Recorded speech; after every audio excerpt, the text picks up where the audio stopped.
দেখো, one who reads a few of Shakespeare great place, হ্যাঁ বলছে যারা শেক্সপিয়ারের মোটামুটি গ্রেট প্লের কয়েকটা যদি পড়ে থাকে, and then the meagre story of his life is generally filled with a vague wonder, হ্যাঁ মানে তার নাটক সবাই পড়েছে কিন্তু তার জীবন সম্পর্কে মানুষের কাছে ধারণা খুবই সামান্য। ভেগ মানে কি, মানে মিগার স্টোরি মানে হচ্ছে সামান্য তথ্য, সামান্য গল্প তার জীবন সম্পর্কে, যেটা আমাদের এক ধরনের মানে কি অস্পষ্ট ধারণা দান করে।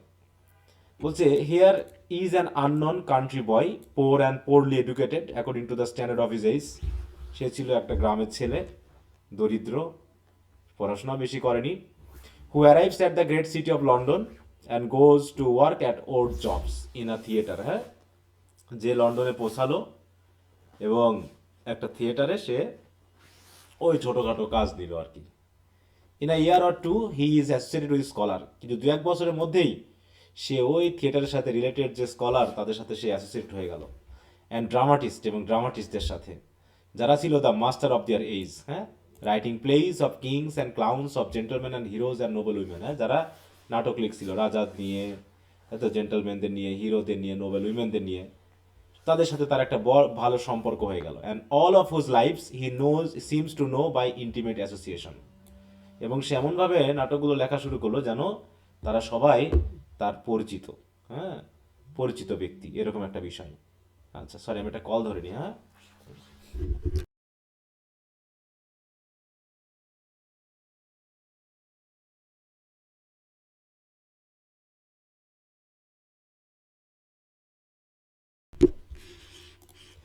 আচ্ছা, সবাই শুনতে পাচ্ছ আমাকে?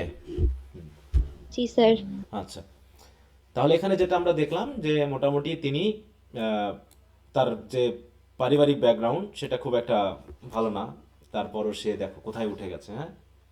তা একজন ব্যক্তির উত্থানের জন্য পারিবারিক, অর্থনৈতিক, রাজনৈতিক কোনো কিছুই আসলে গুরুত্বপূর্ণ না, হ্যাঁ। গুরুত্বপূর্ণটা কি বলো, একজনের উত্থানের পিছনে গুরুত্বপূর্ণ বিষয় স্যার কি? না, হুম। নিজের হ্যাঁ, তার এটা হচ্ছে, স্কিল। হ্যাঁ বুঝি নাই। হ্যাঁ, স্যার তার মেধা বা স্কিল। তোমার কথাটা ক্লিয়ার হচ্ছে না, যা সমস্যা নেই। হ্যাঁ, এখানে সবচেয়ে গুরুত্বপূর্ণ বিষয় হচ্ছে নিজের পরিশ্রম, ঠিক আছে তো, পরিশ্রম হচ্ছে সবচেয়ে বেশি জরুরি এখানে। পরিশ্রম কে পরিশ্রম মেধাকে কাজে লাগায়, হ্যাঁ শুধু মেধাবী হলেই হয় না, মেধাকে কাজে লাগানোর জন্য পরিশ্রম করতে হবে। আর সেই পরিশ্রম তাই তো সঠিক দিক নির্দেশনা মেনে আর কি, হ্যাঁ সেটা তোমাকে পৌঁছে দিবে তোমার জায়গাতে। তো শেক্সপিয়ারের ব্যাপারে আমরা সেগুলো দেখছি, এখানে যেগুলো আছে ওগুলো অতটা পড়ার দরকার নেই। আমরা মেনলি তার লাইফটাকে একটু দেখবো, হ্যাঁ ওখানে একটু মানে ধারাবাহিক আলোচনাটা নাই, এখানে আমরা একটু দেখবো কিছু বিষয়। বলছে তার জন্ম মৃত্যু সালটা কিন্তু খুব গুরুত্ব, অনেক সময় ব্রিফ কোশ্চেনে আসে, হ্যাঁ যে জন্ম সাল কি বা মৃত্যু সাল কি, হ্যাঁ এই জায়গাটা একটু খেয়াল রাখবে। এবং শেক্সপিয়ার বানানটা একটু খেয়াল রেখো তো সবাই, শেক্সপিয়ারের বানানটা কি বলো? SHAKEPEARE। হ্যাঁ, PARE, আর SHAKES, শেক্স। শেক্স, অনেকে SEX লেখে, হ্যাঁ SEX লিখলে হবে বলো? হুম। আর না উচ্চারণটা স্যার। কি? Shake, shake, shakes. শেক্সপিয়র। হ্যাঁ শেক্সপিয়ার, হ্যাঁ পিয়ার। শেক মানে ঝাঁকি দেওয়া, আর পিয়ার মানে সেলা, বুঝতে পেরেছো? তা শেক্সপিয়ারের নাম হচ্ছে চাচা সেলা। শেক মানে বুঝো তো? যদিও এখানে শেকের বানানটা একটু ভিন্ন, শেক মানে কি ঝাঁকানো না? হুম। ঝাঁকানো। জি স্যার। আর পিয়ার মানে হচ্ছে সেলা, তার মানে ওর নাম হচ্ছে কি? ঝাঁকানো, ঝাঁকিয়ে সেলা নাকি? তো যাক, ঝাঁকাচ্ছিলা। স্যার পিয়ার তো একটা ফলও আছে। হ্যাঁ পিয়ার একটা ফলো আছে, কিন্তু আমি ওইটা ওই চাচা সেলাই বলি আর কি, হ্যাঁ যাক, ওটা অন্যভাবে আসছে। তাই মনে রাখার জন্য আমি এই কথাটা বললাম। PEAR, তবে তার সাথে একটা ই আছে। আর শেকের হচ্ছে SHAKES, অনেকে লেখে SEX, এটা যেন না হয়, ভুল করো না, নামের বানান ভুল হয়েছে তো তোমার নাম্বার শেষ, এই নামগুলো অন্তত। ওকে, তো দেখো আমরা একটু পড়ি। বলছে two outward influence were powerful in developing the genius of Shakespeare. শেক্সপিয়ারের জিনিয়াসটাকে কি করার জন্য, ইমপ্রুভ করার জন্য, ডেভেলপ করার জন্য দুইটা বাইরের ইনফ্লুয়েন্স খুবই গুরুত্বপূর্ণ। একটা হচ্ছে কি the little village of Stratford, যেটা হচ্ছে centre of the most beautiful and romantic district in rural England. তাহলে হচ্ছে প্রথমত হচ্ছে তার গ্রাম, আর দ্বিতীয়টা হচ্ছে কি গ্রাম থেকে যখন সে চলে গেল কোথায়, the great city of London, the centre of the world's political activity. তাহলে একদিকে হচ্ছে গ্রাম্য পরিবেশ, গ্রামের সৌন্দর্য, রোমান্টিক ভিউ, এগুলো যেগুলো তিনি তার বিশেষ করে রোমান্টিক কমেডিগুলোতে অ্যাড করেছেন। আর হচ্ছে শহর, যেখানে রাজা, ক্লাউন, হ্যাঁ, শহর, যেমন আমরা অ্যাজ ইউ লাইক ইট এখনো পড়ি নাই, ওটা পড়লে আমরা বুঝতে পারবো যে দুটার ইনফ্লুয়েন্সই আমরা পাচ্ছি। In one he learn to know the natural man in his natural environment. তাহলে শহরে মানে গ্রামে থেকে তিনি ন্যাচারাল এনভায়রনমেন্টে ন্যাচারাল মানুষকে জেনেছেন। In the other the social the artificial man in the most unnatural setting, শহরে আর্টিফিশিয়াল ম্যানকে তিনি পড়েছেন। বলছে from the register of the little parish church at Stratford on Avon. Paris কি মনে আছে তো? প্যারিস কি জিনিস? হুম, প্যারিস কি? গ্রাম গ্রাম ভিত্তিক খ্রিস্ট ধর্মের প্রধান। হ্যাঁ, গ্রাম ভিত্তিক চার্চ। তাহলে সে প্যারিসের যে রেজিস্টার, হ্যাঁ, একটা শিশু জন্মগ্রহণ করলে তাকে ব্যাপটাইজ করা হয়, বুঝতে পারছো? ব্যাপটাইজ করা মানে হচ্ছে চার্চ ইনক্লুড করা, মানে ক্রিশ্চিয়ানিটিতে দীক্ষিত করা। তো তখন যখন তাকে ক্রিশ্চিয়ানিটিতে অ্যাড করা হয় চার্চে, তখন তার জন্ম, তারপরে হচ্ছে তার ব্যাপটাইজের ডেট, এইগুলো উল্লেখ থাকে, ঠিক আছে? কিন্তু শেক্সপিয়ারের কেন জন্মসালটা উল্লেখ ছিল না বুঝলাম না, তার ব্যাপটাইজডের ডেটটা পাচ্ছি, ব্যাপটিজমের ডেটটা পাচ্ছি। তাহলে from the register of the little parish church at Stratford on Avon, তার গ্রামের নাম হচ্ছে কি? অ্যাভন। এই জন্য তাকে কি বলা হয় জানো তো? দ্য বার্ড অফ অ্যাভন বলা হয়। কি বলা হয় তাকে? বার্ড অফ BARD, কিন্তু বার্ড অফ অ্যাভন। বার্ড মানে কি? কবি। কবি। কবি। হ্যাঁ, কবি। কবি, তাই তো, অ্যাভনের কবি। তাহলে তাকে অ্যাভনের কবি বলা হয় কারণ তার গ্রামের নামই হচ্ছে Avon. We learn that William Shakespeare was baptised there on the 26th of April, হ্যাঁ, 1564। তাহলে 1564 সালে 26শে এপ্রিল কি হয়? তার ব্যাপটাইজড হয়। এবং as it was customary to baptize children on the 3rd day after birth, তৎকালীন সময় নিয়ম ছিল নাকি যে জন্মের 3 দিনের পরে তাকে ব্যাপটাইজ করতে হবে। আর এই কারণেই আমরা আইডিয়া করতে পারি তার জন্ম হতে পারে কত সালে, এই কত তারিখে? 23rd of April, মে, তাই তো, according to our present calendar. বর্তমান ক্যালেন্ডার অনুসারে মে 3 হয়, কিন্তু ওল্ড অনুসারে হচ্ছে 23rd of April। Is generally accepted. Sir baptise কি? ব্যাপটিজম পড়নি? ফার্স্ট ইয়ারে পড়েছিলাম আমরা, সেই পড়তে গিয়ে I have a dream, Baptist church, তারপরে হচ্ছে তোমার অনেক। আমি তো ছিলাম না তখন। হ্যাঁ, ছিলাম না, আচ্ছা। ব্যাপটাইজড মানে হচ্ছে, আচ্ছা, সেটা হলো যখন একটা ছোট বাচ্চা জন্মগ্রহণ করে তখন তাকে ক্রিশ্চিয়ানিটিতে রূপান্তর করতে হয়, মানে তাকে ক্রিশ্চিয়ান চার্চে ইনক্লুড করতে হয়। এই চার্চ ইনক্লুড করার জন্য চার্চ ভিত্তিক একটা সিস্টেম আছে। সেই সিস্টেমটা হলো চার্চে কি করা হবে, শিশুটাকে নিয়ে যাওয়া হবে এবং চার্চের যে প্রিস্ট থাকবেন তিনি পানি, হ্যাঁ, ওয়াটার বা পানি, এই পানিকে তিনি একটা পাত্রে নিয়ে চার্চে সিস্টেম অনুসারে সেটাকে পিউরিফাই করবেন, ঠিক আছে? বিবলিক্যাল, হ্যাঁ, কোটেশন বা প্রেয়ারের মাধ্যমে তিনি কি করবেন, এই যে পানি নিয়ে সেটাকে কি করা হবে, পবিত্রকরণ করা হবে। তারপরে সেই পানি 3বার তার মাথায় দিয়ে কি করা হবে, তাকে ধোয়া হবে। ধোয়া হওয়া মানে বোঝা গেল যে সে পরিষ্কার হলো শারীরিকভাবে, মানসিকভাবে, এবং সে কোথায় ইনক্লুড হলো? চার্চ ইনক্লুড হলো কি হিসাবে? ক্রিশ্চিয়ান হিসাবে, ঠিক আছে? তো যতক্ষণ না পর্যন্ত তাকে ব্যাপটাইজ করা হচ্ছে সে কিন্তু ক্রিশ্চিয়ান না, বুঝতে পেরেছো? তাকে ধরা হয় সে প্যাগান, বুঝতে জি পেরেছো? স্যার, বুঝতে পেরেছি। এটা হচ্ছে ছোট বাচ্চাদের জন্য। আর বড়দের জন্য চার্চের ভিতরে বা পাশে পুকুর টুকুর থাকলে, এটা ট্যাঙ্ক, চার্চের ভিতরে একটা ট্যাঙ্ক থাকে, বুঝতে পারছো? ট্যাঙ্ক মতো থাকে বিশাল। অথবা চার্চের পাশে যে পুকুর থাকে সেই পুকুরে পানিকে পবিত্রকরণ করে তাকে সেই পানিতে 3বার এইভাবে করে চুবানো হয়, বুঝতে পারছো? এই যে এটা হচ্ছে চার্চের ভিতরে ট্যাঙ্ক।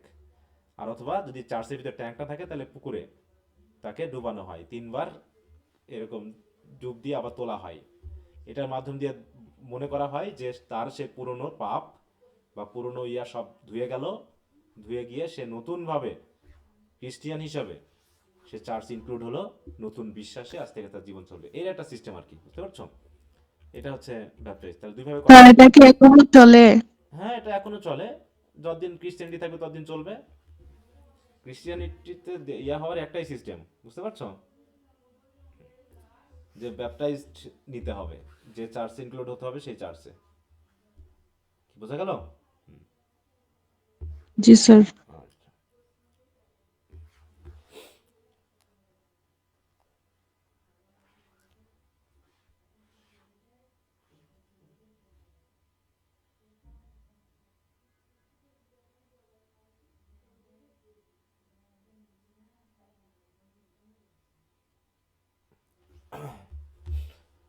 তাহলে আমরা বুঝলাম যে তার জন্ম সাল কত, মানে জন্ম তারিখ কত, আর ব্যাপটাইজডের তারিখ কত, মানে জন্ম তারিখটা আমরা মনে রাখবো।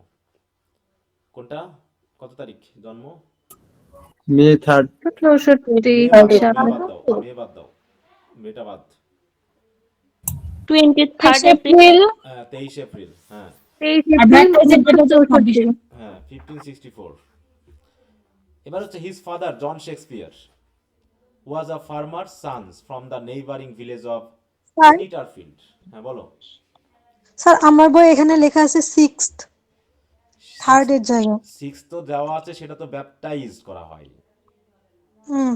এটা হচ্ছে ব্যাপটাইজ থার্ড, এই 26। আর বার্থ কত? ও কি এই লাইনটা স্যার, নাই? এখানে লাইন নাই? জি না, ওই লাইনটা নাই হয়তো বা। আচ্ছা, ওকে। তো যাই হোক, ওটা সমস্যা না, তথ্যটা তো জেনেছো তাহলেই হবে। জি স্যার। এরপর হচ্ছে তার বাবা ছিল জন শেক্সপিয়ার আর তার মা ছিল হচ্ছে মেরি আর্ডেন। মেরি আর্ডেন, ঠিক আছে তো, যার নাম থেকে আসবে forest of Arden. Was the daughter of a prosperous farmer, তার মা ছিল হচ্ছে একটা ধনী ফার্মারের মেয়ে, ঠিক আছে তো। আর তার বাবা ছিলেন একজন জাস্ট ফার্মার সান, নেইবারিং ভিলেজ। তাদের বিয়ে হয়, বিয়ে হলে পরে তাদের বেশ কয়েকটা সন্তান হয়, তার ভিতরে একজন হচ্ছে কে, এই শেক্সপিয়ার। শেক্সপিয়ার। এবার শেক্সপিয়ারের এডুকেশন আমি যেগুলো পড়ার না সেগুলো পড়ছি না। Shakespeare's education we know little, হ্যাঁ, শেক্সপিয়ারের শিক্ষা সম্পর্কে আমরা খুব একটা জানি না, তিনি কোথায় পড়াশোনা করেছেন, কি করেছেন না করেছেন। তবে জানা হয়ে থাকে যে তিনি he probably attended the endowed grammar school at Stratford where he picked up the small Latin and less Greek, মানে সে মোটামুটি কিছুটা গ্রিক এবং ল্যাটিন শিখেছিল, ঠিক আছে তো। এই এছাড়া তার শিক্ষা সম্পর্কে খুব একটা জানা যায় না, যে তিনি আসলে কোথায় পড়াশোনা করেছেন, কোন বিশ্ববিদ্যালয় বিশ্ববিদ্যালয়, এরকম কোনো কিছু সম্পর্কে জানা যায় না। আচ্ছা, তারপরে তার সম্পর্কে যা যা আছে ওগুলো আমাদের এতটা দরকার নেই, বিশ্লেষণ করা আছে। এখন এই জায়গায় আমরা একটু খেয়াল করবো যে শেক্সপিয়ার কেন মোটামুটি লন্ডনে গেল, তার পিছনে কারণটা কি। দেখো, when Shakespeare was about 14 years old, his father lost little property and fell into debt. তার বয়স যখন 14, শেক্সপিয়ারের বয়স যখন 14, তখন তার বাবা তাদের যে সম্পত্তি ছিল সব নষ্ট করে ফেললো এবং ঋণে পড়ে গেল। And the boy probably left to help support the family of a younger children, হ্যাঁ। এবং অন্তত সে যেহেতু তার 14 বছর বয়স, অতএব আইডিয়া করা হয় যে সেই বয়সে সে হয়তো পড়াশোনা বাদ দিয়ে সে তার বাবাকে হেল্প করার জন্য কাজে লেগে গেছিল, ঠিক আছে তো। বলতে from evidence found in his place, কেউ কেউ বলে থাকে কি যে সে কখনো স্কুল মাস্টার হিসাবে, হি ওয়াজ এ স্কুল মাস্টার কান্ট্রি, অথবা কেউ বলে লয়ার্স ক্লার্ক, এই হিসাবে সে হয়তো কাজ করেছেন, ঠিক আছে। এছাড়া আরো আরো কিছু আইডিয়া থেকে ভিন্ন ভিন্ন ভাবে ধরা হয় যে তিনি ভিন্ন ভিন্ন পেশাতে কাজ করেছেন, কিন্তু সেগুলো কনফার্ম না, নিশ্চিত না। তবে in 1582 Shakespeare was married to Anne Hathaway, the daughter of a peasant family of Shottery, who was 8 years older than her boy husband, হ্যাঁ। তাহলে 1582 তার বয়স কত তখন, বলো, যখন সে বিয়ে করলো। 64তে যদি জন্ম হয়, স্যার 22। হ্যাঁ 22 কেন, 18 না? 26। ও 18 18 স্যার, 18। 18 বছর বয়স। 18 বছর বয়সে সে বিয়ে করে এবং তার স্ত্রীর নাম হচ্ছে অ্যানি হ্যাথওয়ে, যে ছিল তার থেকে কত বছরের বড়? হ্যাঁ 8 8 বছরের। বছর। তার মানে তাহলে তার ওয়াইফের বয়স কত হবে? 26. 26 বছর। হুম হুম 26 বছর বয়স। যাই হোক, তো এইভাবে আমরা দেখলাম যে শেক্সপিয়ার মোটামুটি বিয়ে শাদী করে ফেললো। তার পারিবারিক জীবন আমার তো জানার দরকার নেই, তবে কিছুটা বলতে পারছি কি, তার এই তাড়াতাড়ি বিয়েটা, the marriage was a hasty and unhappy one, হ্যাঁ। কিন্তু এভিডেন্স নাই আসলে কতটুকু আনহ্যাপি কি ছিল না ছিল। তবে অ্যাবাউট দ্য ইয়ার 1587, বিয়ের 5 বছর বয়সে Shakespeare left his family and went to London, লন্ডনে চলে গেল, and joined himself to Burbage company of players, হ্যাঁ, নাট্যকারদের যে একটা দল ছিল বারবেইজ কোম্পানি, সেখানে তিনি যুক্ত হন, ঠিক আছে, যুক্ত হন। এবং তিনি তাদের সাথে থাকতে থাকতে তিনিও কি নাটক লেখা, হ্যাঁ, এগুলো শুনে ইয়া হয়ে গেল। তবে একটা বিষয় আছে, persistent tradition says that he had incurred the anger of sir Thomas Lucy. হ্যাঁ, স্যার থমাস লুসি নামে একজন ব্যক্তির, তিনি কি করেন, একটু মিউট রাখো, first by poaching deer in that nobleman's park. যে শেক্সপিয়ার নাকি স্যার থমাস লুসি নামে একজন ব্যক্তির একটা পার্ক ছিল, প্রাইভেট পার্ক, সেই পার্কের হরিণ ছিল, সেই হরিণ নাকি সে লুকিয়ে ধরে, ঠিক আছে তো, এবং এই ধরার কারণে তার বিরুদ্ধে ইয়া করা হয়, মামলা করা হয়, আর সেখান থেকে তিনি পালিয়ে যান। হ্যাঁ, দেখো, সে রাগ থেকে বাঁচার জন্য Shakespeare was obliged to flee the country. যদিও এখানে ঠিক একটা নিশ্চয়তা নেই যে আসলে এমনটা ঘটেছিল কিনা। তো যাই হোক, লন্ডনে তো সে গেল, লন্ডনে গিয়ে তার জীবনটা অনেকখানি চেঞ্জ হয়ে গেল। হ্যাঁ, তাই বলছে দেখো, of his life in London from 1587 to 1611, এই হচ্ছে তার লন্ডন লাইফ। এই পিরিয়ড ছিল কি, the period of his greatest Literary activity. We know nothing definitely, যদিও বেস মানে ব্যাকগ্রাউন্ড ইনফরমেশন আমরা কিছুই জানি না, শুধু তার নাটকগুলো ছাড়া। তারপরে আমরা বলতে পারি যে উই ক্যান জাজ only from his place, and from this it is evident that he entered into the steering life of England's capital with the same perfect sympathy and understanding that marked him among the plain people of his native Warwickshire. The first authentic reference to him is 1592, when Green, bitter attack appeared, তার বিরুদ্ধে মানে green কি করে, একটু bitterly attack করে, showing plainly that Shakespeare had in 5 years assumed an important position among playwright। মাত্র 5 বছর বয়সে সে, মানে 5 বছর বয়স বলতেছি, মানে 5 বছরের মধ্যে, লন্ডনে আসার 5 বছরের মধ্যেই সে কি প্লেয়ারদের মধ্যে একটা, নাট্যকারদের মধ্যে, প্লে রাইটদের মধ্যে একটা ইম্পর্টেন্ট পজিশন সে কিন্তু দখল করে নেয়। এর জন্য তার, তুমি যদি হঠাৎ করে ভালো কিছু করো, তোমার কি প্রশংসার লোক বেশি হবে নাকি ঈর্ষান্বিত মানুষ বেশি হবে? ঈর্ষান্বিত। হ্যাঁ, ঈর্ষান্বিত। ভালো কিছু করলে লোকে তোমাকে বেশি ভালোবাসবে না ঈর্ষা করবে, বলো? ঈর্ষা করবে। হিংসা করবে। হ্যাঁ, হিংসা করবে, ঈর্ষা করবে বেশি। তো তার বিরুদ্ধেও অনেক এরকম উঠে পড়ে লেগে যায়। তারপরে যা হোক, সবকিছু মিলে তিনি ভালোই চালান। তো যাই হোক, তারপরে আমরা এগিয়ে যাচ্ছি। তাহলে তিনি লন্ডনে গেলেন, লন্ডনে গিয়ে তিনি নাটক লেখা শুরু করলেন।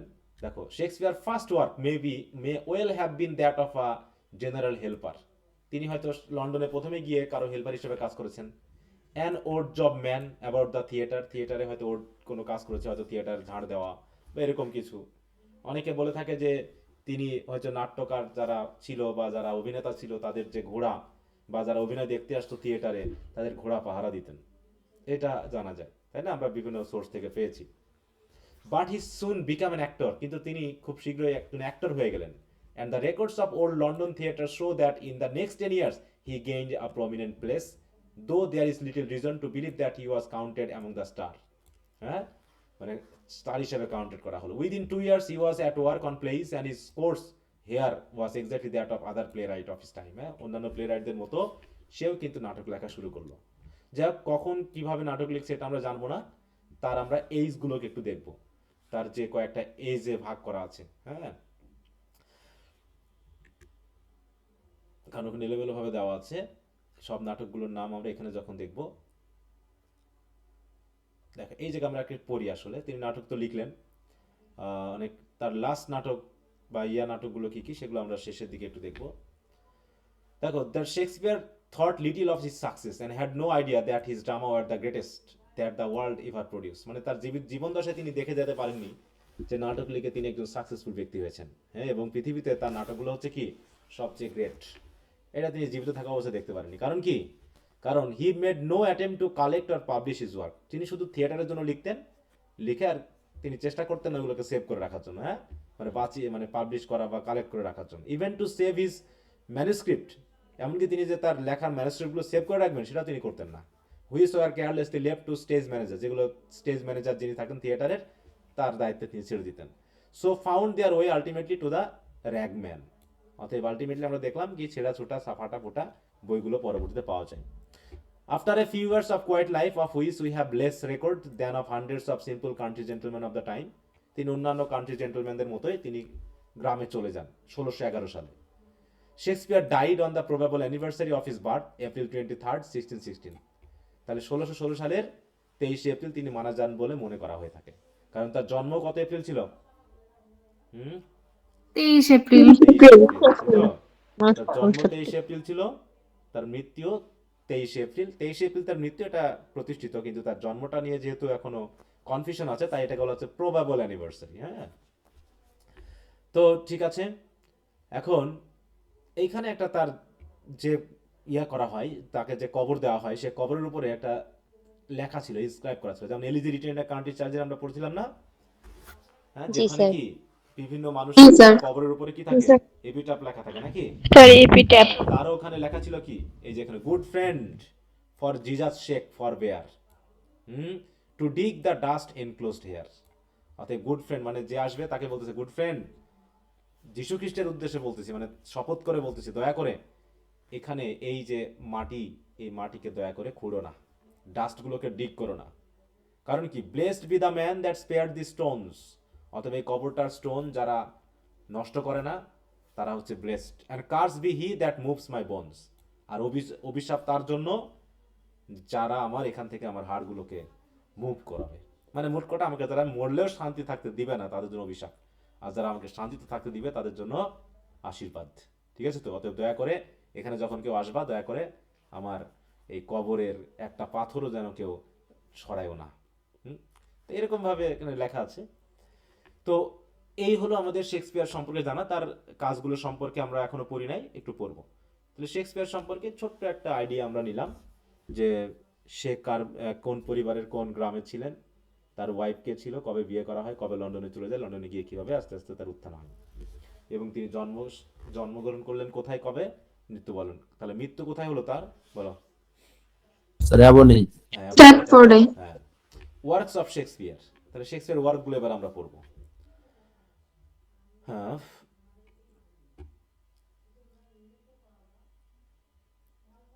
এইখান থেকে আমরা একটু দেখি।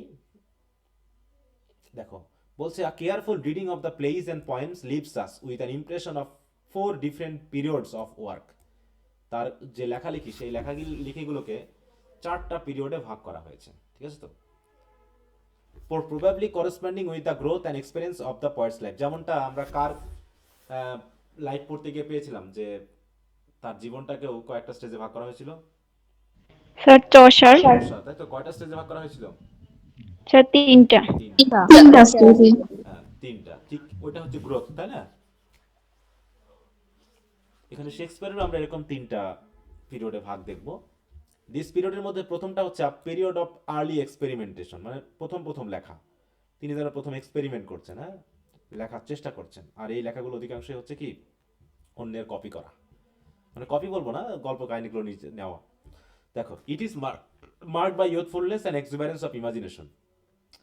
কেউ যদি 25 বছর বয়সে কেউ যদি কোনো বই লেখে, সেই বইটার মান, আর ওই ব্যক্তি যদি 50 বা 55 বছর বয়সে লেখে, কোন বইটা খুব বেশি থটফুল এবং ভারী বা গম্ভীর হবে এবং খুবই উন্নত যে মানের হবে? 50 স্যার 50 50 বছরে ওইটা। বয়সের সাথে সাথে কি হয়, লেখা। মানুষের চিন্তা ভাবনার পরিবর্তন হয়, তাই না? তাই বলতেছে, যেহেতু ইউথফুলনেস থাকবে, যেহেতু তিনি অল্প বয়সে লিখেছেন, তাহলে এই বয়সে লেখা অধিকাংশ নাটকগুলো কেমন, সেগুলো mark by youthfulness and exuberance of imagination, by extravagance of language and by the frequent use of rhymed couplet with blank verse. The period dates from his arrival in London to 1595। তাহলে লন্ডনে আসা, তারপর থেকে 1595 পর্যন্ত হচ্ছে first period. Typically, works of this first period are early poems like, দেখো, লাভ lovers lost, poem না, এটা যেহেতু ড্রামা, এগুলো the two gentleman of Verona and Richard the third. এই 3টা হচ্ছে তার প্রথম পিরিয়ডের নাটক। A period of rapid growth and development from 1595 to 1600। এই সময়ে র্যাপিড গ্রোথ হয়েছে, তার ডেভেলপমেন্টটা ভালো হয়েছে। Such plays such as the merchant of Venice, midsummer night stream, as you like it and Henry the fourth, আমরা as you like it তো পড়বো, all written in this period show more careful and artistic work. এই সময় তিনি অনেকটা carefully লিখেছেন। Better plots and marked increase in knowledge of human nature. এটা গেল হচ্ছে থার্ড পিরিয়ড, সেকেন্ড পিরিয়ড। পরের পিরিয়ডটা কি? এটা ছিল কি, a period of rapid growth and development. আর পরের থার্ড পিরিয়ড হচ্ছে a period of gloom and depression. বয়স বেশি হলে কি মানুষ কেমন হয়ে যায়, একটু গ্লুমি হয়ে যায়, ডিপ্রেসড হয়ে যায়, তাই না? সেটা হচ্ছে 1600 to 1607। Which mark the full maturity of his powers, এই সময় তার ফুল ম্যাচুরিটি চলে আসে তার রাইটিংয়ে। What causes this evidence sadness is unknown, তিনি অনেকটা গ্লুমি ছিলেন, স্যাড ছিলেন, ডিপ্রেস ছিলেন, কিন্তু ডিপ্রেশনটা কিসের জন্য তা অনেকটা জানা যায়নি। তবে এই সময়ে তিনি যেগুলো লিখেছেন, but is generally attributed to some personal experience coupled with the political misfortune of his friends Essex and Southampton. The sonnet with their note of personal develop মানে ডিসঅ্যাপয়েন্টমেন্ট, দেখো তিনি এই সময় সনেটও লেখেন। এছাড়াও তিনি লেখেন কি 12th night which is Shakespeare farewell to মার্থ, মানে এটাই হচ্ছে তার যেন মার্থফুলের শেষ শেষ ড্রামা। এই সময় তিনি কিছুটা চেয়ারফুলনেস দেখিয়েছেন।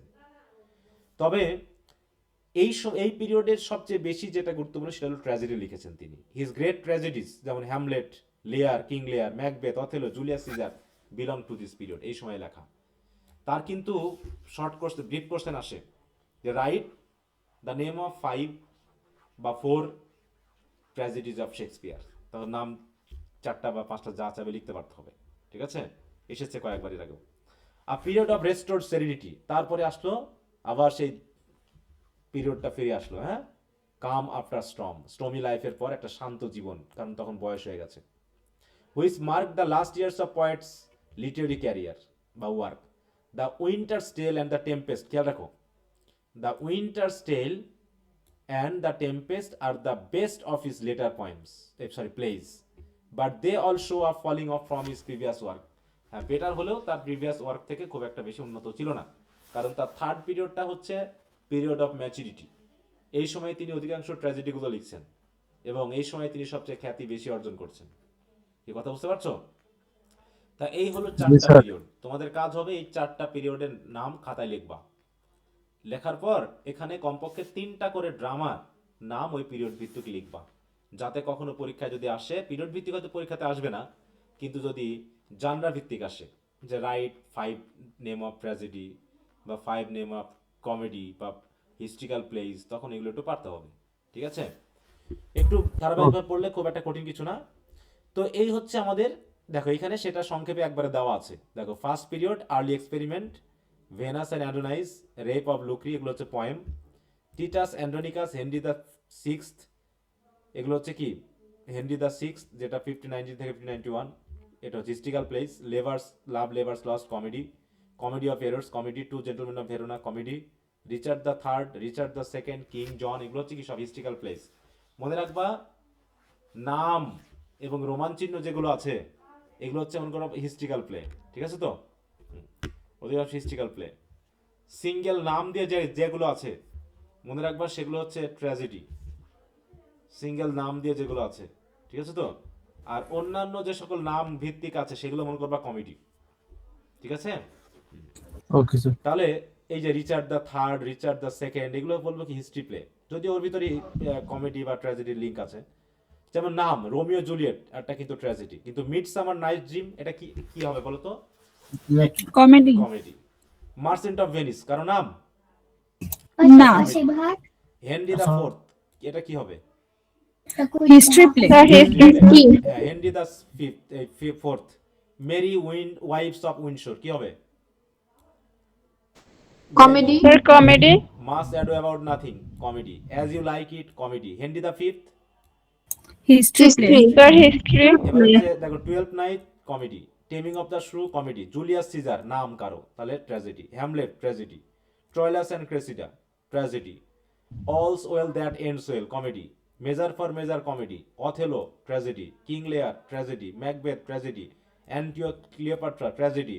টিমন অফ অ্যাথেন্স, ট্র্যাজেডি, ঠিক আছে? তো স্যার হ্যাঁ, আবার একটু বলেন না যে রোমান সংখ্যাগুলো হচ্ছে হিস্ট্রি আর বাকিগুলো?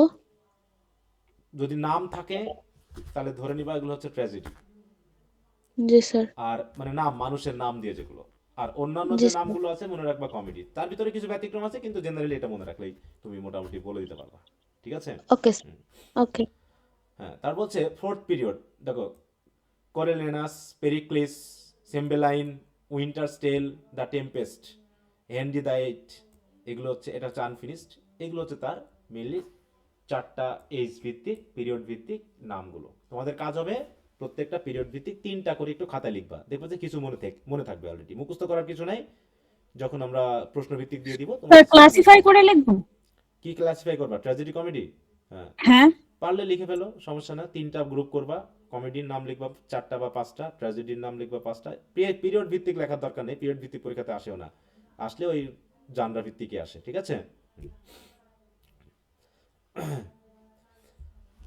আচ্ছা, তো এইভাবে মোটামুটি আমরা যদি একটু খেয়াল রাখি তাহলে বুঝতে পারবো যে কিভাবে ইয়াগুলো আছে। আহ, তারপরে মনে করো, দেখো বলছে in history legend and story Shakespeare found the material for nearly all of his drama. সে হয় হিস্ট্রি থেকে নিয়েছে, না লিজেন্ড থেকে নিয়েছে, না কোনো স্টোরি থেকে তার নাটকের মোটামুটি সোর্সগুলো, ম্যাটেরিয়ালগুলো তিনি নিয়েছেন। So they are often divided into 3 classes, এই যে হিস্ট্রি প্লেস, তাই তো? তারপরে কোনোটা হচ্ছে লিজেন্ডারি অ্যান্ড হিস্ট্রি প্লেস, যেগুলো ট্র্যাজেডির মধ্যে পড়ে, ফিকশনাল প্লেস। এখানে ওইভাবে দেখানি, ফিকশনাল প্লে বা অন্যভাবে দেখেছি, কিন্তু এভাবে পরীক্ষায় আসে না। Shakespeare invented few if any of plots, মানে ইনভেন্ট করেছে খুব কম, অধিকাংশই তিনি কোথাও না কোথাও কোনো সোর্স থেকে নিয়েছেন।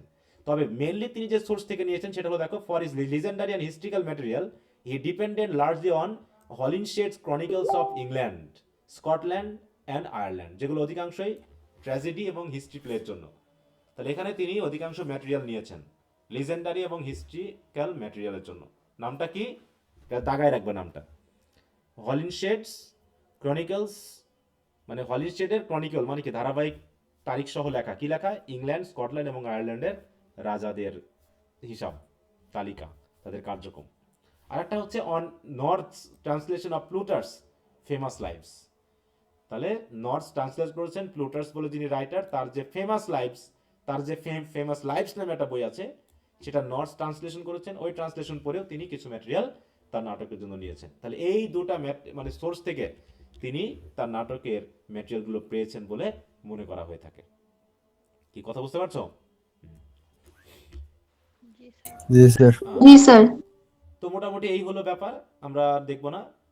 তাহলে এখানে ওইগুলো ফিরে ওইগুলো আলোচনা করা হয়েছে। দেখো, classification according to drama type, ওটা হলো সোর্স টাইপ। এখন ড্রামা টাইপ, এই যে দেখো, ড্রামা টাইপের মধ্যে গেলে হচ্ছে Shakespeare dramas are usually divided into 3 classes, tragedies, comedies and historical plays. Strictly speaking the drama has but 2 division, মূলত 2টা, ট্র্যাজেডি এবং কমেডি। কারণ হিস্ট্রি প্লেজের মধ্যে কিছু ট্র্যাজেডি আছে, কিছু কমেডি আছে, কিন্তু অধিকাংশ ট্র্যাজেডি আর কি। In which are included the many subordinate forms of tragicomedy, melodrama, lyric drama ইত্যাদি ইত্যাদি। তো অত আমাদের মনে রাখার দরকার নেই, আমরা শুধু মনে রাখবো ট্র্যাজেডি, কমেডি এবং হিস্ট্রি প্লে তার নাটকগুলোর জন্য, ঠিক আছে? এবার একটু খেয়াল রাখো যে কোনটা ফার্স্ট ট্র্যাজেডি, কোনটা ফার্স্ট কমেডি ইত্যাদি ইত্যাদি। দেখো, Merchant of Venice would be the first of the comedies. তাহলে মার্চেন্ট অফ ভেনিস হচ্ছে কি, would be the first of the comedies for the beginner to read.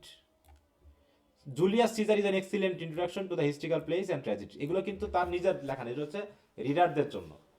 কেউ যদি তার কমেডি পড়তে চায় তাহলে কি দিয়ে শুরু করা উচিত বলো? Merchant of Venice.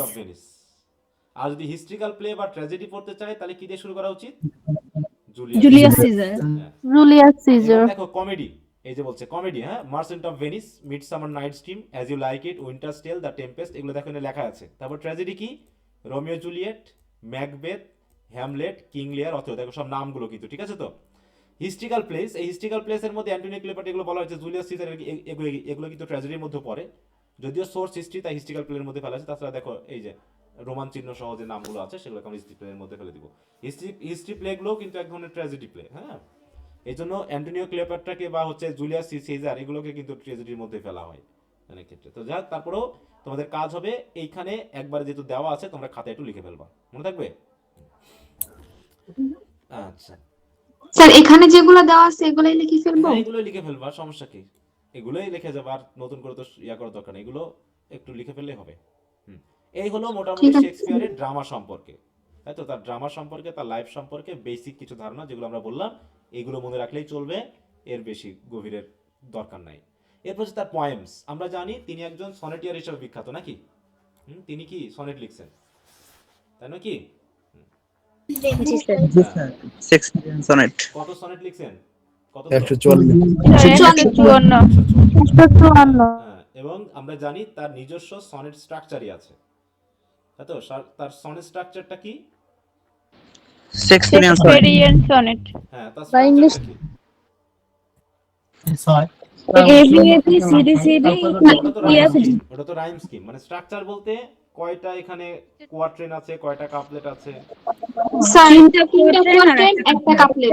হ্যাঁ, 3 কোয়াট্রেন আ কাপলেট, এবং রাইম স্কিম হচ্ছে কি? Record. স্যার এবিবিএ সিডিই সিডিই না না না তারপর না না, A নিচে B নিচে। A B CDCD EFEF G GG জি, হ্যাঁ, এবিএবি সিডিসিডি ইএফইএফ, তারপর হচ্ছে জি জি। খুবই সিম্পল।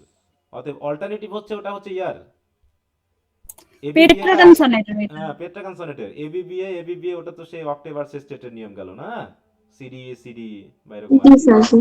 হুম, ওটা তো পেট্রা কান চলে গেল। তো শেক্সপিয়ার পয়েম সম্পর্কে আমরা একটু জানি। It is generally asserted that if Shakespeare had written no plays, হ্যাঁ, তিনি যদি নাটক নাও লিখতেন তাহলে কি তিনি বিখ্যাত হতেন না? বলো। জি স্যার। হ্যাঁ, বলছে his poem alone would have given him a commanding place in the Elizabethan age.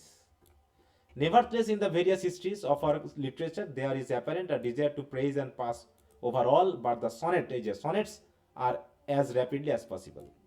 এগুলো তাকে বিখ্যাতির চড়ায় পৌঁছে দিয়েছে। এছাড়াও হিজ টু লং পয়েমস, অনুষ্ঠিত পরীক্ষা আসে, তার দুটো লং পয়েমের নাম লেখো। Venus and Adonis and the rape of Lucrece. ঠিক আছে, এই দুটো নাম একটু খেয়াল রাখবা, দুটা হচ্ছে কি তার long poem. Contain mass poetic fancy, but it must be said of both that the subject are unpleasant and that they are dragged out to unnecessary length। মানে তিনি অযথাই বড় করেছেন আর কি, এটা বলা হয় তাকে।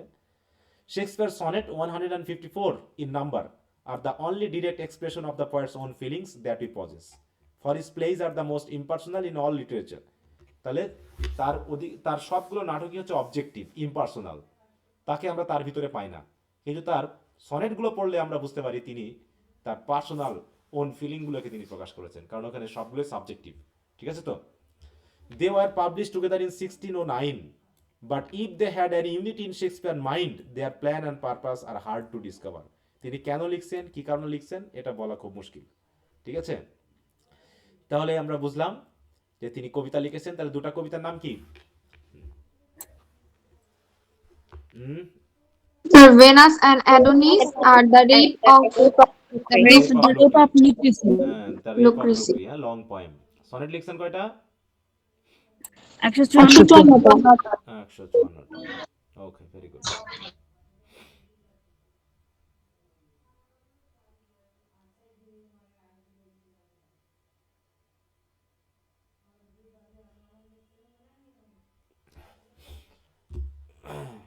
আচ্ছা, স্যার হ্যাঁ, এখানে যে স্যার এখানে যে বলা হয়েছে যে they were publish together in 1609, এগুলা কি শেক্সপিয়ারের সবগুলো সনেটের কথা বলা হয়েছে?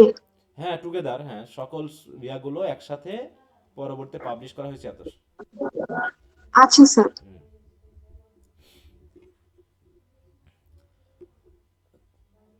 কারণ তার নাটকগুলোতে তিনি মনোযোগ দেননি, ওগুলোকে তিনি পাবলিশ করার কোনো দায়িত্ব টায়িত্ব নেননি। ঠিক আছে তো? যেগুলো জি স্যার। ছিল ওগুলো পয়েমগুলোকে তিনি ইয়া করেছেন, নিজস্বতা দিয়ে কাজ করেছেন। আচ্ছা, আমি একটু 2 মিনিট সময় দিলাম, হ্যাঁ, আমি আসছি একটু।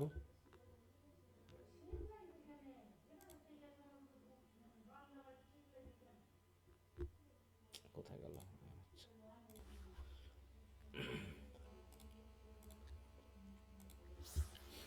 সবাই কি শুনতে পাচ্ছ আমাকে? জি স্যার। আচ্ছা, Sir. তাহলে এতক্ষণ পর্যন্ত আমরা শেক্সপিয়ার সম্পর্কে বেসিক কিছু বিষয় জানলাম। এরপরে আসছে হচ্ছে শেক্সপিয়ার প্লেস অ্যান্ড ইনফ্লুয়েন্স। শেক্সপিয়ারের জায়গাটা এখন কোন জায়গায়? শেক্সপিয়ারের জায়গা কোথায় সেটা তো আমরা জানি নাকি? জি স্যার। শেক্সপিয়ারের জায়গা কোথায়? হুম, স্যার থিয়েটারে। না মানে বিশ্ব সাহিত্যের কোথায়? একদম উপরের লেভেলে নাকি? হ্যাঁ, একদম চূড়ায়। হুম। দেখো, শেক্সপিয়ার সর্বোচ্চ হোল্ডস শিখরে। By general acclamation. হ্যাঁ, শেক্সপিয়ার হোল্ডস বাই, মানে সবাই এটা মেনেই নিয়েছে যে holds the foremost place in the world's literature, and his overwhelming greatness renders it difficult to criticise or even to praise him. হ্যাঁ, মানে সে এত বেশি গ্রেট যে তাকে ক্রিটিসাইজ বা প্রেজ করার ক্ষমতা কারণেই, মানে তার প্রশংসাই বা করবে কি কেমন করে, কারণ তাকে তো বুঝতে পারতে হবে, সে বোঝার ক্ষমতা নেই যেমন, তেমনি তারকে প্রশংসা করার মতো কেউ নেই। হচ্ছে 2 poets only, Homer and Dante, have been named with him. তাহলে বিশ্ব সাহিত্যের ক্ষেত্রে যদি নাম আসে তাহলে হোমার এবং ডান্তেকে শেক্সপিয়ারের নামের সাথে বসানো যেতে পারে। But each of those rode within narrow limits, কিন্তু ডান্তে এবং হোমার নির্দিষ্ট সীমার ভিতরে লিখেছে, কিন্তু শেক্সপিয়ার এর genius included all the world of literature of men, মানে তার তো সীমা নাই। তিনি এত প্রায় 37টা বা তারও বেশি নাটক লিখেছেন, 154টা সনেট লিখেছেন, 2টা লং লং পয়েম লিখেছেন। হ্যাঁ, এইগুলো লেখার মতো যোগ্যতা আর আর কোন ইয়ার আছে? অনেকে লিখেছে শুধু কবিতা লিখছে, অনেকে শুধু গল্প লিখছে তো গল্পই লিখছে, অনেকে মানে ড্রামা লিখছে তো ড্রামা লিখছে, তিনি সবই লিখেছেন। তবে বিশ্বকবি হিসাবে আমাদের রবীন্দ্রনাথ ট্যাগোরকে আমি মনে করি যে তিনি তো শেক্সপিয়ারকেও ছাড়িয়ে দিতে পারে আর কি। বুঝতে পারছো? জি স্যার। আমার কাছে যেটা মনে হয়, কারণ তিনি এমন কোনো ব্রাঞ্চ নাই যে তার অংশগ্রহণ নাই। তিনি নাটকও লিখছেন, তিনি গল্প লিখেছেন, তিনি কবিতা লিখেছেন, তিনি উপন্যাস লিখেছেন, হ্যাঁ তিনি গান লিখেছেন। বলো, তিনি গান লিখছে না রবীন্দ্রনাথ ট্যাগোর? জি স্যার, অনেক গান। অনেক গান লিখছে, এবং তার গানগুলো গানগুলো তুলনা করার মতো হয় না নাকি? রবীন্দ্রসঙ্গীত মানে ক্লাসিক্যাল সঙ্গীতের মধ্যে তুলনা করার মতো হতে পারে না আর কোনো সঙ্গীতের সাথে বিশ্বে, আমার জি কাছে স্যার। মনে হয় সেটা। আমার শুধু মনে হয় যদি আমরা রবীন্দ্রনাথের লেখাগুলোকে, যদি তিনি ইংলিশ ম্যান হতেন এবং ইংলিশে যদি হতো, তাহলে তিনি নোবেল পুরস্কার পেয়েছেন ইংলিশ ট্রান্সলেট করার জন্য, শুধু ট্রান্সলেট করার জন্যই। দেখো তারগুলো যখন বিশ্ব সাহিত্যে গেল তখন তিনি নোবেল পুরস্কার পাইলেন, শুধু তাও আবার শুধু গীতাঞ্জলির জন্য। ঠিক আছে, তো শুধু গীতাঞ্জলি সে তো একটা একটা কাব্যগ্রন্থ, কিন্তু তার তো কাব্যগ্রন্থ অনেক, শুধু কবিতার কাব্যগ্রন্থই অনেক। ঠিক আছে, তো সেই হিসাবে আমার মনে হয় যে শেক্সপিয়ার হয়তো রবীন্দ্রনাথকেও মানে কি স্পর্শ করার মতো ক্ষমতা রাখে না নাকি? ব্যাপারটা এরকম। যাই এনার গ্রেটনেস আলাদা, সেটা ছোট না করি। হ্যাঁ, তাই বলছে যে আমাদের অন্তত রবীন্দ্রনাথের নামটা এদের সাথে দেওয়া উচিত, ঠিক কি না বলো? জি sir. In a word, he is the universal poet. To study nature in his works is like exploring a new and beautiful country. মানে যাক, এগুলো নিয়ে আমরা আর পড়ার দরকার নেই, আমরা অলরেডি যেগুলো জানার দরকার সেগুলো আমরা জেনে ফেলেছি। যে তার ইনফ্লুয়েন্স কেমন, তিনি কতটুকু অবদান রেখেছেন ইংরেজি সাহিত্যের ক্ষেত্রে। এটা গেল হচ্ছে তাহলে শেক্সপিয়ারকে আলাদা করে দেখলাম। এবার হচ্ছে Shakespeare's কন্টেম্পোরারিজ and successor in the drama, মানে শেক্সপিয়ারের সমসাময়িক। তাহলে আমরা দেখো 3 ভাগে কিন্তু পড়লাম। প্রথমে হচ্ছে শেক্সপিয়ার পূর্ববর্তী, টোটাল আমরা 4টা ভাগে ড্রামা পড়েছি। প্রথমে হচ্ছে প্রিপারেশন অফ ড্রামা, তাই তো, মিস্ট্রি, মিরাকল, এইগুলো ইন্টারলুড এইসব। তারপর হলো কি শেক্সপিয়ারের প্রিডিসেসার্স, মানে শেক্সপিয়ারের পূর্বের আলা। তারপর শেক্সপিয়ার, তারপর হচ্ছে কি শেক্সপিয়ার কন্টেম্পোরারি মানে সমসাময়িক, তারপরে হচ্ছে সাকসেসর মানে শেক্সপিয়ার পরবর্তী যারা আসছে। তাহলে শেক্সপিয়ারের সাকসেসর বা কন্টেম্পোরারি দেখি আমরা কাকে কাকে পাই। শেক্সপিয়ারের সাথে সাথে কি হয়েছে, ড্রামা ডেক্লাইন করেছে, মূল কথা হলো। শেক্সপিয়ার এমন উপরে উঠে গেছে তাকে ধরার মতো কেউ নাই। ঠিক অনেকটা যেমন হচ্ছে শেয়ার বিজনেসে ইয়া ওঠে না, দাম দর ওঠে না অনেক সময়, দিয়ে ওই যে ইয়া থাকে না, বার থাকে না, বার, তারপর হচ্ছে লাইন থাকে না, লাইন চার্ট, কিছু কিছু চার্ট হয় না, উপরে উঠে যায়, বিশাল উপরে উঠে যায়, দিয়ে ঠুস করে আবার পড়ে যায়, এরকম হয় না? জি স্যার। তো শেক্সপিয়ার তুলে দিয়েছে ড্রামার মানে ইয়া ডেভেলপমেন্ট, যে তার জায়গাটা কেউ যে ধরে সেটা যে ধরে রাখবে সেটা কেউ ছিল না, তাই ঠুস করে সেটা আবার ডিক্লাইন করে। তাই বলছে it was inevitable that the drama should decline after Shakespeare, for the simple reason is that there was no great enough to fill his place.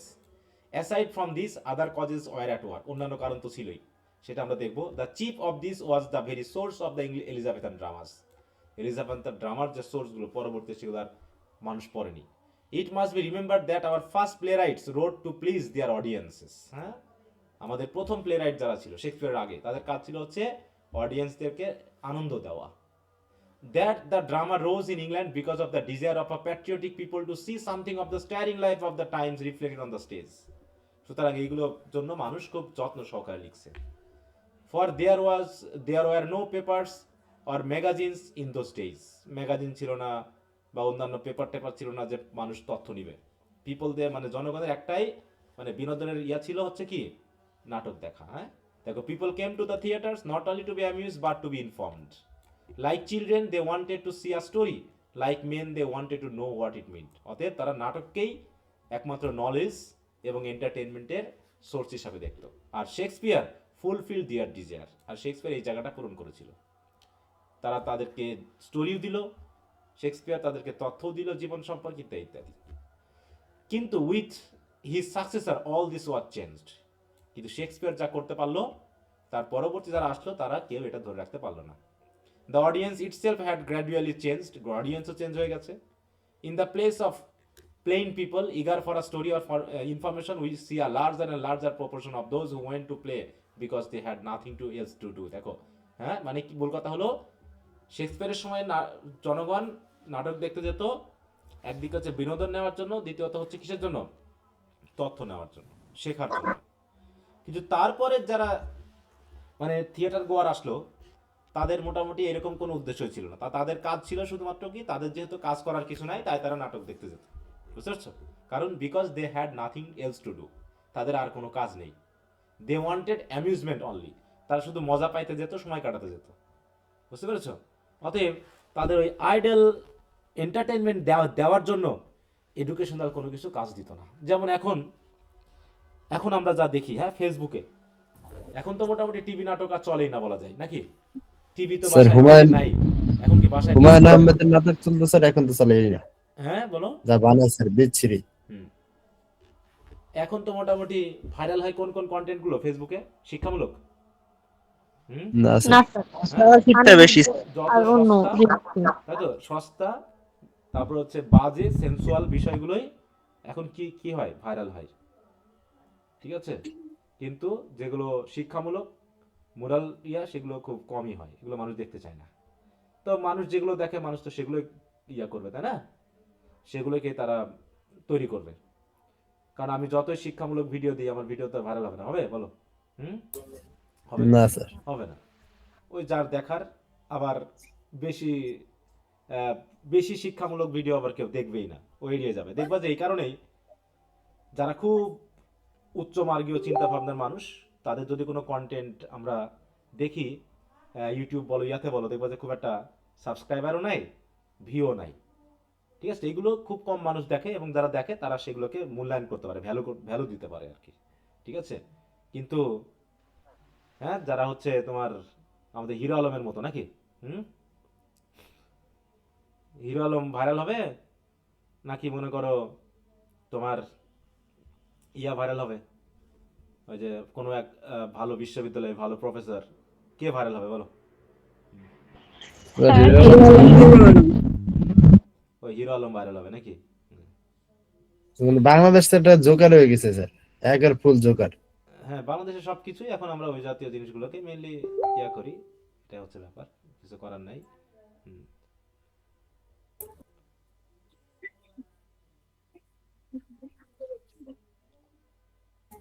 Primary sir এসে বলে যে আমার বিয়ে হইতেছে না, স্যার কি বলবেন আর? হ্যাঁ হ্যাঁ, স্যার প্রাইমারি একটা স্যার বললো না আমার বিয়ে হইতেছে না। কেন? স্যার ওই যে বেতন বাড়ানোর সে স্যার বললো না একজন, ও আচ্ছা আচ্ছা আচ্ছা আচ্ছা, হ্যাঁ। মুরগির মাংস মুরগির মাংস কিনে খেতে খাওয়াতে পারে না, নাকি? কারো বিয়ে হচ্ছে না, কাউ ছেলেমেয়েকে ঘোরাতে নিয়ে যেতে পারে না, ইত্যাদি ইত্যাদি। দেখ, এইসব জিনিস ভাইরাল হবে, কারণ এগুলোর কথার ভিতরে একটা ব্যতিক্রম কিছু ছোঁয়া আছে, নাকি? হ্যাঁ, ব্যতিক্রম জিনিসই ভাইরাল হয় বেশি। আচ্ছা, তো ঠিক আছে। তাই বলছে কি যে আস্তে আস্তে শেক্সপিয়ার শেষ হয়ে যাওয়ার পর মানুষের টেস্টও চেঞ্জ হয়ে গেল, ড্রামার বিষয়টাও চেঞ্জ হয়ে গেল। তাই বলছে দেখো, with the exception of Ben Jonson, শুধু বেন জনসন বাদ দিয়ে বাকিরা they neglected the simple fact that man in his deepest nature is a moral being. মানুষ মানে ভুলেই গেল যে মানুষ আসলে মোরাল বিং। এটা মানুষ ভুলেই গেছে যে মোরালিটির ব্যাপারটা নেই আর কি। হ্যাঁ, তো যাই হোক, আমরা কয়েকজন নাটকের নাম দেখে নিই। তাহলে শেক্সপিয়ারের, দেখো, শেক্সপিয়ারের সমসাময়িক এবং তার সাকসেসর, তাই না? কারণ শেক্সপিয়ার 1616-তে মারা গেছে, ইনি তো 1637-এ মারা গেছেন। তার মানে শেক্সপিয়ার মারা যাওয়ার পরেও তিনি অনেক আরো কিছুদিন মানে বেশ লেখালেখি করেছেন। বলছে personally Jonson is the most commanding literary figures among the Elizabethans. For 25 years he was the literary dictator of London. কারণ তিনি শেক্সপিয়ার মারা যাওয়ার পর, তাই তো, যদি কেউ গ্রেটেস্ট ড্রামাটিস্ট থাকে তাহলে সেটা হচ্ছে বেন জনসন। হ্যাঁ, তাই বলছে with his great learning, his ability and his commanding position as a poet laureate, he set himself squarely against the contemporaries and the romantic tendency of his age. মানে তিনি অন্যদের থেকে একটু ব্যতিক্রমী ছিলেন। হ্যাঁ, তো তার অত আমাদের দরকার নেই, তার জীবনী আমার পড়ার দরকার নেই, আমরা তার ওয়ার্কগুলো একটু দেখে রাখি তাহলে হবে। বেন জনসন, তার বিখ্যাত কয়েকটা রাইটিং যদি আমরা দেখি, দেখো আহ, দেখো Johnson first comedy every man in his humour, ঠিক আছে তো, এটা হচ্ছে তার ফার্স্ট কমেডি। সবাই হিউমার মানে আমরা জানি এখানে আহ, যে বিষয়টা বলা হয়, হিউমার বলতে আমাদের শরীরের কিছু এলিমেন্টকে বোঝায়, যে এলিমেন্টগুলো আমাদের মেজাজকে বা মেন্টালিটিকে ডিফাইন করে। আমাদের সব মানুষ কি একই রকম বলো তো? সবাই কি একই রকম? না না স্যার। স্যার। কেউ খুব হাসি খুশি, কেউ খুব গম্ভীর, কেউ খুব রাগী, কেউ খুব নরম, ইত্যাদি ইত্যাদি। এগুলো কিসের উপর ডিপেন্ড করে? ওই হিউমানের উপর ডিপেন্ড করে। দেখি আমরা হিউমার বলতে কি বুঝে একটু দেখে আসি।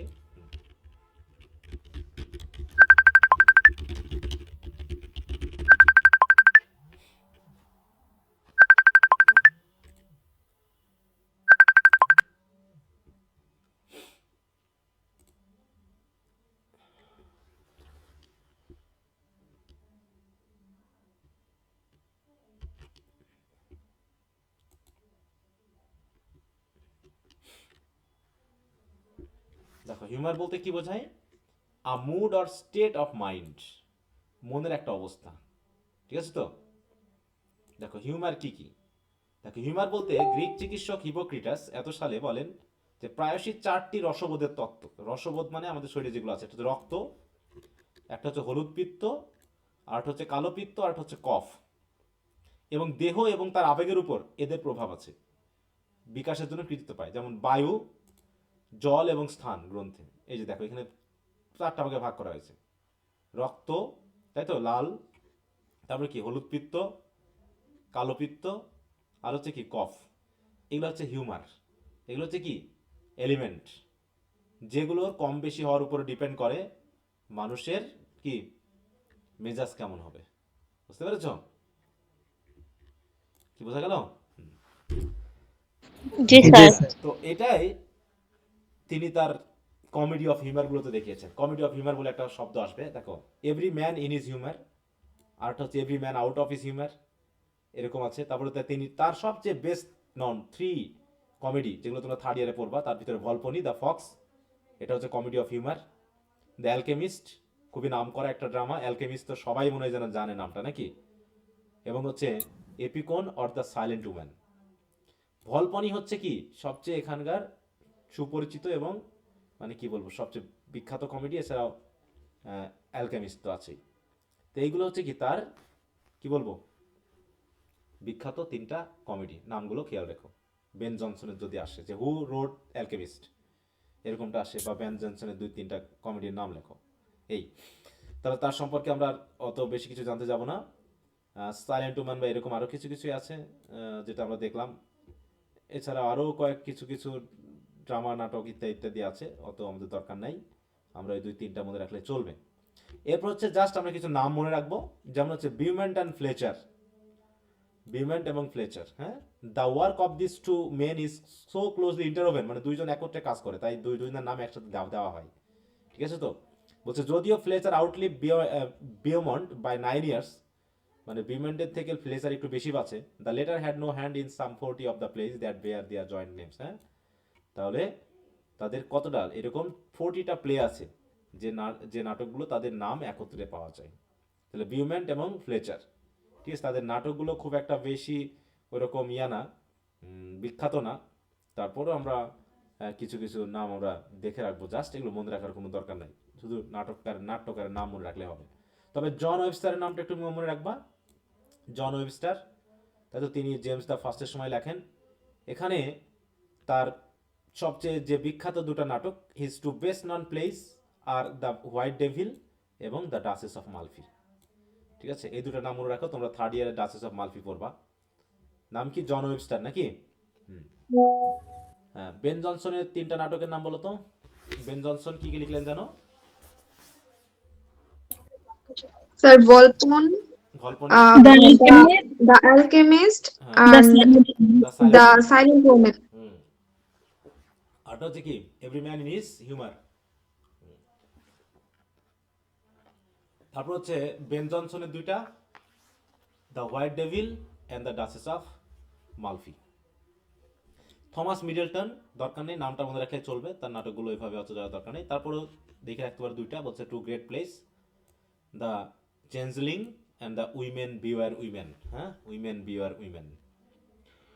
তারপর হচ্ছে থমাস হেউড, এগুলো জাস্ট নাম ছোট ছোট, যেটা সাকসেসর হিসেবে শেক্সপিয়ারের। তিনি মোটামুটি বেশ কিছু লিখেছেন। দেখো বলছে, to the glory of the drama he contributed according to his own statement the greater part at least of nearly 220 plays.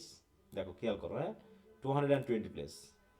It was a enormous amount of work, অনেক লিখেছেন, কিন্তু অতটা বিখ্যাতি অর্জন করতে পারেননি। ঠিক আছে। তারপর হচ্ছে থমাস ডেকার, তিনিও কেউ একটা লিখেছেন। এই নামগুলো খুব একটা আমাদের, দেখো মিসিঙ্গার, ফোর্ড, শার্লি, নামগুলো জাস্ট খেয়াল রাখবা।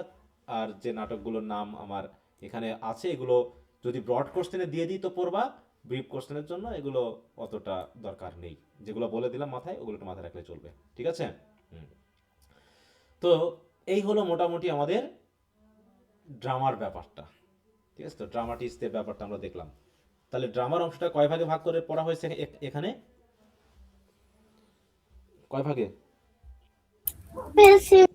বলো তো? চারটা। 4 ভাগে, তাই তো? হুম, 4টা ভাগ।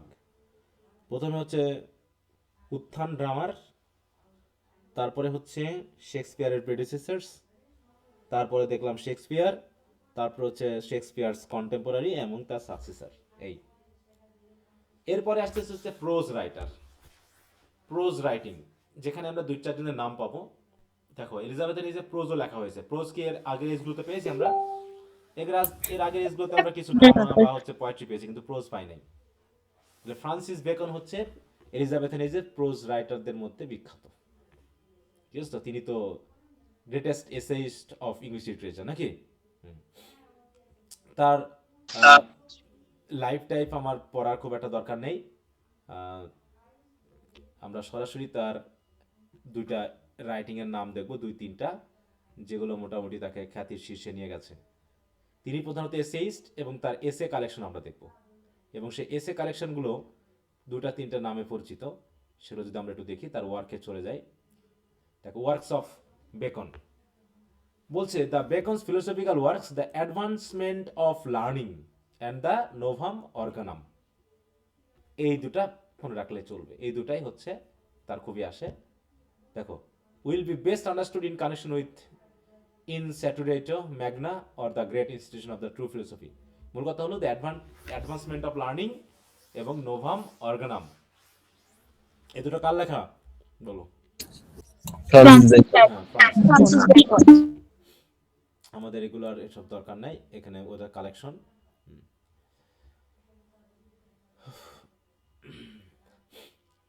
দ্য এসেস, হ্যাঁ, এসের এই এসের ইয়ার ভিতরে তার যতগুলো এসের ব্যাপার আছে। Bacon's famous essays is one work which will interest all student of all literature, যেখানে তার এসেগুলো আছে, এবং এসেগুলো কি নিয়ে? ছোট ছোট বিভিন্ন তথ্য নিয়ে, হ্যাঁ, অফ লাভ, তারপরে অফ গ্রেট প্লেস, হ্যাঁ, তো অফ স্টাডিজ, তারপরে অফ প্ল্যান্টেশন, ইত্যাদি ইত্যাদি। দেখো এখানে দেওয়া আছে, হ্যাঁ। If one must choose such store house we would suggest studies, goodness, riches, atheism, unity in religion, adversity, friendship, great place and instruction to Bacon's worldly wise philosophy. এগুলোতে philosophy work রয়েছে। এছাড়াও মিসলেনিয়াস ওয়ার্ক, এছাড়াও শেক্সপিয়ারের আরও অনেক অনেক work রয়েছে, অতগুলো আমাদের দরকার নেই। তবে একটা ওয়ার্ককে আমরা বেশি করে খেয়াল রাখবো, তার কিছু scientific work. The new Atlantis is a kind of scientific novel, দেখো, describing another utopia as seen by Bacon. Then আলাদা ইউটোপিয়া, ইউটোপিয়া লেখন কার লেখা জানো? থমাস মুর। থমাস মোর। মোরের, তাই তো? টমাস মোর। হ্যাঁ। তোমরা একটা ঘটনা জানো যে শেক্সপিয়ার, এই ফ্রান্সিস বেকন কিন্তু তিনি একটা বিশাল আবিষ্কার করে গেছেন, বুঝতে পেরেছো? ফিরিস স্যার।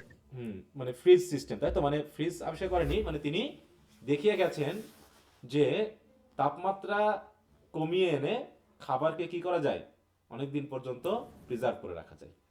এবং ওইটা করতে গিয়ে বেচারা মারা তার গেল স্যার। মৃত্যুর কারণ কিন্তু এইটা, তাই তো? এক তুষারপাতের দিন তিনি কি করেছিলেন, একটা মুরগি কেটে সেটাকে তুষারের ভিতরে ইয়া করে রাখছিলেন, ঢুকিয়ে রাখছিলেন। এই কাজ করতে গিয়ে তিনি, তার নিউমোনিয়া হয়ে যায়, ঠান্ডা লেগে যায়, এবং সেই ঠান্ডাতে তিনি মারা যান।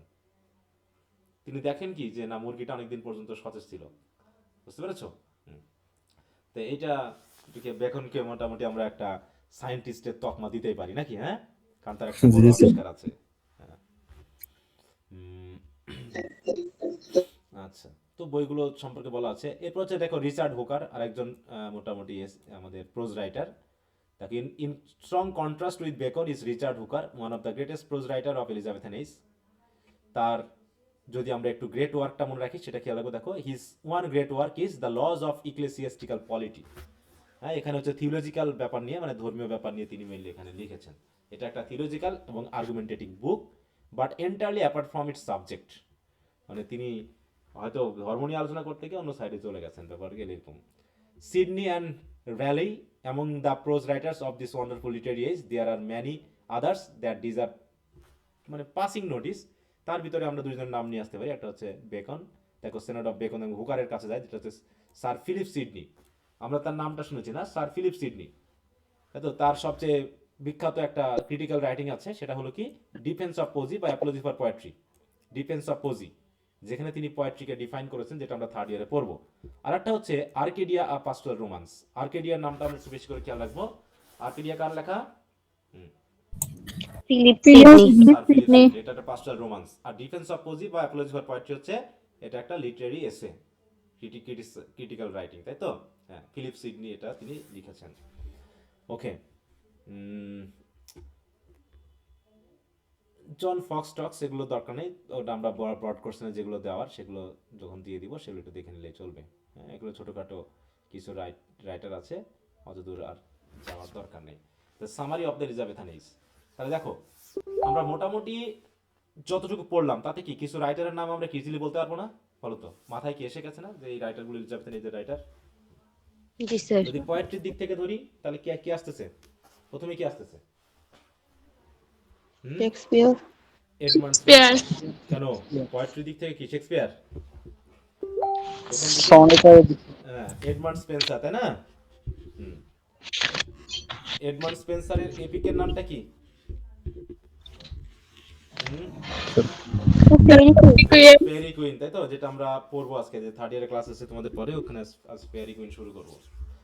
তাহলে আমরা এডমান্ড স্পেন্সারকে পাচ্ছি, তার সাথে আরো ছোটখাটো কয়েকজন রাইটার রয়েছে যারা সনেটকে ইংলিশে ইন্ট্রোডিউস করেছেন, তাই না?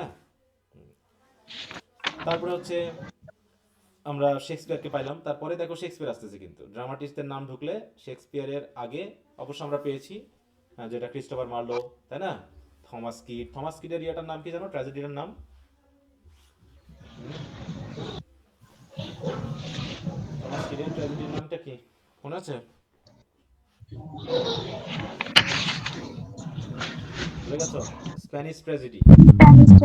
হ্যাঁ, স্প্যানিশ ট্র্যাজেডি। হ্যাঁ, তারপর হচ্ছে ফার্স্ট ট্র্যাজেডির নাম কি? গর্ভরাক। আরেকটা গর্ভরাকের আরেকটা নাম কি? পেরেক্স অ্যান্ড পোরেক্স। হ্যাঁ, ফেরেক্স পোরেক্স। আর কমেডির নাম কি? ফার্স্ট কমেডির নামটা কি ছিল?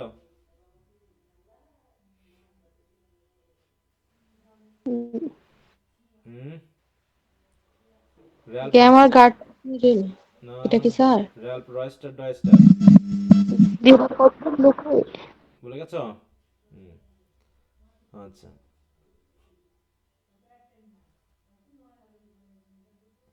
আচ্ছা, তো যাই হোক, এগুলো একটু আরেকবার একটু দেখে নিবা, আমি তো দিবই, কিন্তু মাথায় রাখতে হবে। মোটামুটি আমরা দেখো নলেজে দিয়ে গেলাম যে এই রাইটারগুলোর এই রাইটিংগুলো একটু মাথায় নিলেই মোটামুটি এই এজ থেকে ব্রিফ কোশ্চেন সহ শর্ট কোশ্চেন বা এই জাতীয় বিষয়গুলো আমরা লিখতে পারবো। এলিজাবেথান এজ আমরা শেষ করলাম। এলিজাবেথানের পরে কি আসতেছে, কোন এজ আসতেছে? জ্যাকোবিয়ান এজ, তাই তো। হ্যাঁ, তো জ্যাকোবিয়ান এজ আমরা এরপরে যখন ফিরে আসবো আবার হিস্ট্রিতে, তখন থেকে আমরা শুরু করব। আর তোমাদের কাজ হলো যে কয়টা এজ আমরা পড়েছি উইলিয়াম জেলং থেকে, প্রত্যেকটার সামারি অংশটা একবার রিভিশন দিয়ে নিবা, মনে থাকবে? কারণ সামারি অংশে রাইটারদের নাম এবং রাইটিং এর নামগুলো সংক্ষেপে দেওয়া আছে, আমরা এক পলকে ওগুলো দেখে নিতে পারবো। আর যে হোমওয়ার্কটা দিলাম শেক্সপিয়ারের, তাই তো, ক্লাসিফিকেশন ভিত্তিক ড্রামার নামগুলো একটু লিখে দিবা সবাই, ঠিক আছে? জি স্যার। আচ্ছা, তাহলে আগামী দিন থেকে আমরা কি পড়বো? Drama hmm, as you like it. As you like it. এই তো তোমাদের কততম মাস চলছে? চতুর্থ মাস না? Fourth. হ্যাঁ, চতুর্থ মাস। তো মোটামুটি আমরা এবার, যেহেতু আমাদের ইয়ে আছে, ড্রামা আছে কয়টা, 5টা, তার ভিতরে 2টা পড়া হয়েছে, আমরা একবারে মোটামুটি ড্রামাটা শেষ করে ফেলবো, ঠিক আছে? তো অ্যাজ ইউ লাইক ইট একটু টাইম লাগবে অবশ্যই। অ্যাজ ইউ লাইক ইটটা পড়ে, ড্রামা পড়ে না পড়ে আমরা একটা পোয়েট্রিতে চলে যাব, যেটা এসটি কোল্ডিসকে আমরা পড়েছিলাম। এসটি কোল্ডিস বলো। না স্যার। হ্যাঁ, তাহলে প্রথমে একটা ড্রামা পড়বো, তারপর একটা পোয়েট্রি পড়বো, তারপর একটা ড্রামা পড়বো, তারপর আবার একটা পোয়েট্রি পড়বো, তারপর একটা ড্রামা পড়বো, পোয়েট্রি পড়বো, এভাবে করে ড্রামা এবং পোয়েট্রিটা শেষ করে আসবো। যে তারপরে আমরা হিস্ট্রি আর reading writing, advance reading writing, এই দুটা শেষ করবো একবারে, ঠিক আছে? আচ্ছা, তো ঠিক আছে, আজকে তাহলে এই পর্যন্ত রাখলাম। তো সবাই ভালো থাকো, আগামী ক্লাসে আবার কথা হবে। ওকে, গুড নাইট, বাই। আসসালামু আলাইকুম। Assalamu alaikum.